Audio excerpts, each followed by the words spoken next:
ready to spin your text around for a more eye-catching design.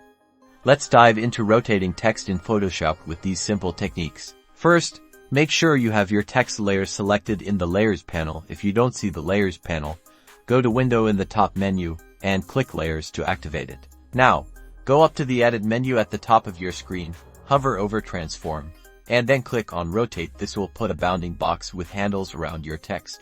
Move your cursor just outside one of the corner handles. You'll see your cursor change to a curved arrow. Click and drag to rotate the text to your desired angle. For precise rotation, look at the options bar at the top. You'll see a field indicating the rotation angle. Click inside this field and type in the exact degrees you want to rotate your text, then press Enter.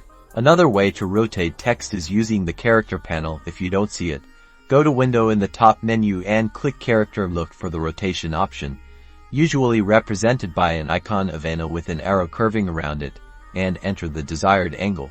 Once you're happy with the rotation, press Enter or click the check mark in the options bar to commit the transformation, and that's it. You've successfully rotated your text in Photoshop.